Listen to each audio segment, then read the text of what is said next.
महर्षि जी, आपका प्रश्न है कि इन्होंने हनुमान जी को अपना भाई माना, बचपन से माना था। फिर अभी बड़े होके किसी ने बताया स्त्री साधक हनुमान जी की भक्ति नहीं कर सकते, उनको स्पर्श बड़े छोटे से हनुमान जी को साथ लेके घूमते हैं। तो महाराज जी कौन? हाँ, देखो, ये सब अलग बातें हैं, व्यवहार की हैं।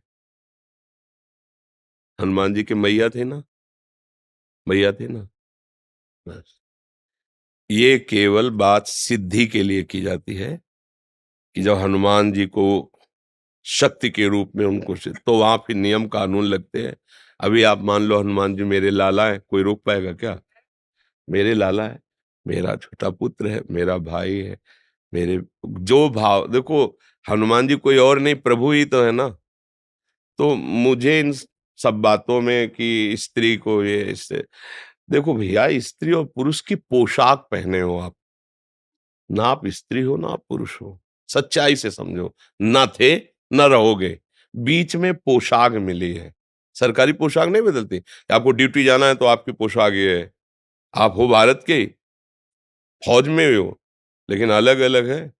वायुयान, जल, नेवी, थल, आर्मी, अलग अलग पोशाक, पुलिस की अलग, सबकी अलग।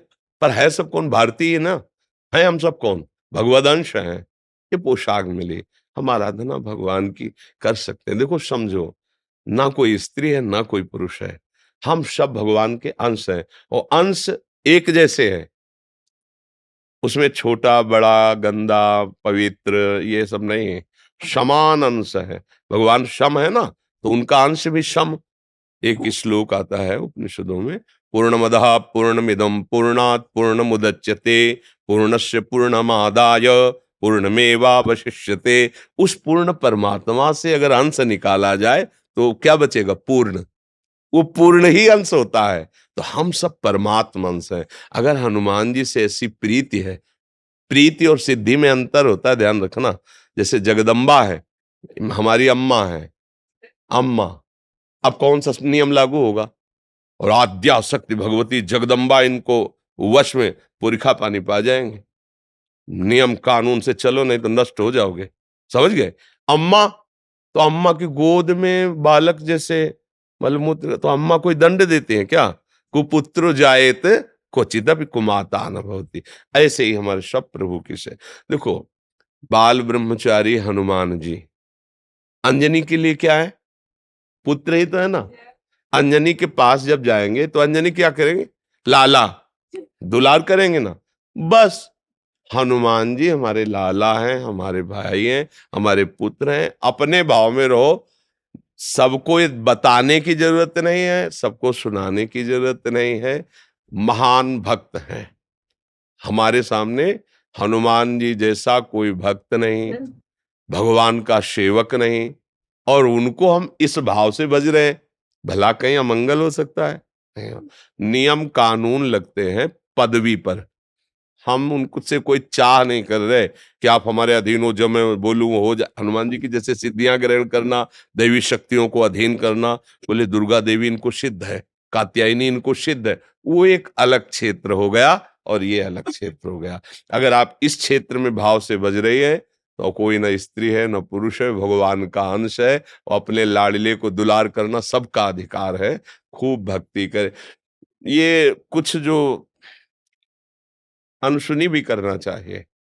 महाराज जी, गंगा में थी ना, मैं अक्षय तृतीया को पंचकोशी कर रही थी, तो पंचमी स्नान पे एक स्त्री ने बोल दिया ना कि छूते नहीं है, तो इन्होंने बाल रूप ले लिया। मैंने मार्गदर्शन यही आप करवाने देखो भाई, हम आपको ये नहीं कहते कि आप मंगलवार को बंधनवार लेकर हनुमान जी के मंदिर जाएं, वहां चढ़ाएं, हम नहीं कह रहे।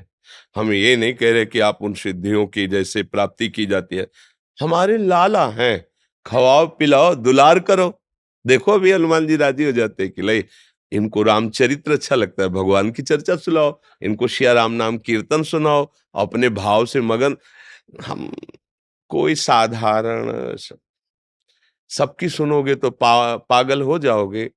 कोई तो कुछ कहेगा, कोई, तुम कंठी बांधे हो, सुहागवती होके कंठी बांधे हो।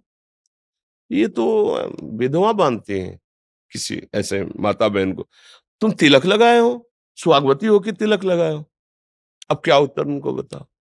कि असली सुहाग तो यही है, जो माताएं मंगलसूत्र नहीं जैसे धारण करती, ऐसे एक कंठी हमारे लिए हरि की प्रति मंगलसूत्र है, तिलक, ये जो है, ये सुहाग भरे हैं, हम हरि के हैं। अब ये बातें अध्यात्म और भाव की जगत में, जो व्यवहार में, वो नहीं समझेंगे, नहीं मानेंगे। हमें उनकी बात नहीं सुननी, हमें अपने भाव से। कर्माबाई जी रोज खिचड़ी 3 बजे बनाकर जगन्नाथ जी को अपने हाथ से पवाती। पहला काम था उठकर खिचड़ी बनाना और प्रभु को पवाना। एक दिन सुबह स्नान करने जा रही थी, सूर्योदय हो गया था, तो एक संत भगवान मिले। तो उनका, कर्माबाई सूर्योदय हो गया, तुम भगत हो, अब स्नान करने जा रहे हो, जल्दी जगा करो। तो उनका जग तो बहुत जल्दी गई थी, पर वो खिचड़ी बनाई, ठाकुर जी को भोग बनाया और पवाया, फिर स्नान कर। अरे कितना बड़ा अपराध कर रहे हो तुम, ठाकुर जी को बिना स्नान किए भोग बना, ये तो घोर अपराध है। अच्छा महाराज, पहले स्नान फिर तिलक फिर ऐसा जो नियम है। खिचड़ी बनाई, लगभग सुबह होने जा, बुलाया, ठाकुर जी आए, एक कौल पाया, उधर पर्दा हटने वाला था, अंतर्ध्यान होके वहां पहुंच गए, खिचड़ी लगी थी मुख में। तो उनका, जय जय, अभी तो पर्दा खुला है, भोग तो पधरा नहीं आपके मुख में। तो उनका एक महात्मा ने ना, बड़ा नियम कानून वाला है, समझा दिया हमारी कर्माबाई को। अब वो स्नान आदि करने में विलंब करके, वो वैसे मैं रोज जाता था पाता, तो आज एक ही कौल पाया और भाग आया, आचमन भी नहीं कर पाए। तो तुम ऐसा है, उन माता जी को बता दो जाके कि जो जैसी भावना से चलता मैं वैसे ही मिलता हूँ। ये था माम प्रपद्यन्ते तास्तते हुआ। वो संत जी अपनी भावना से, नियम से चले, उनसे कह दो सुबह जैसे करती थी वैसे करके मुझे भोग लगाए। समझ रहे हो ना, अपने प्रभु हैं, अपने लाडले हैं, हमको इस जन्म में भगवत प्राप्ति करनी है। भक्त का चरण आश्रय लेकर भगवान का चरण आश्रय, ये दो ही प्रकार हैं जिनसे भगवान की प्राप्ति होती है। तो आप चाहे प्रभु मान लो, चाहे महान भक्त मान लो, चाहे उनको अपना पुत्र मान लो। जब भगवान को पुत्र माना तो देखो अखिल लोकों का पिता नंद भवन में घुटने के बल चल रहा है नहीं? अयोध्या, नरेश महाराज चक्रवर्ती सम्राट दशरथ जी के आंगन में रुंझुन रुंझुन करते हुए डोला, कौन? अखिल लोकों का माता पिता स्वयं वो है। तो हमें लगता है कि यदि हमारी आसक्ति है और हम भावपूर्वक कर रहे हैं, तो हम किसी ब्रह्मचारी की सेवा नहीं कर रहे, किसी सिद्धि प्राप्ति के लिए नहीं कर रहे, हम अपने पुत्र की कर रहे हैं, हम अपने प्रभु की कर रहे हैं, हम अपने लाडिले की कर रहे हैं। कहीं कुछ बिगड़ने वाला नहीं, भाव से करो। ये शरीर वास्तविक नहीं है, उपासना वास्तविक है। ये आज है, कल नहीं रहेगा। आप अपने अंदर भाव हटाओ, मैं स्त्री हूं, मैं पुरुष हूं, अभी शुद्ध अध्यात्म जागृत। पर ये साधारण बातें नहीं हैं, तो साधारण लोगों की बातें सुनोगे तो फिर यही सब बातें आएगी। अपने को उपासना करनी, आप भाव से रहो। जहां हनुमान जी वहां सियाराम जी है, क्योंकि बिना हनुमान जी सियाराम के रह नहीं सकते। तो जब भोग लगाओ तो वही भाव करो, सियाराम जी विराजमान। अच्छा मान लो कोई कह रहा है हनुमान जी को स्त्री की सेवा नहीं करनी चाहिए, तो सियाराम जी की करनी चाहिए? हाँ करनी चाहिए। तो हनुमान जी कहाँ बैठे हैं? उनके चरणों में बैठे हैं ना, है ना? भोग लगेगा तो हनुमान जी को हटा दोगे क्या? स्नान कराओगे तो हनुमान जी को हटा दोगे क्या? वो तो पूरी छवि में वहीं बैठे हैं। छवि हो या राम दरबार हो, जहां राम दरबार है वहां बैठे महाराज हनुमान जी चरणों के पास। तो समझो, कहीं ऐसा हो सकता है क्या? तो इसलिए हाँ, हम ये नहीं कहते कि आप बंधनवार लेकर जाओ और हनुमान जी के मंदिर में जाके बंधन, हम ऐसा नहीं कहते।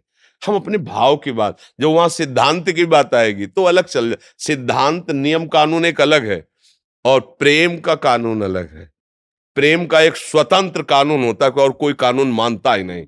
न लाज तीन लोकन की, न वेद को कहो करे, न शंख भूत प्रेत की, न देव जच्छते डरे, सुने न कान और की, द्रवे न और इच्छना। प्रेम का एक अपना प्रभाव होता है, इसलिए ऐसे भाव से चलिए।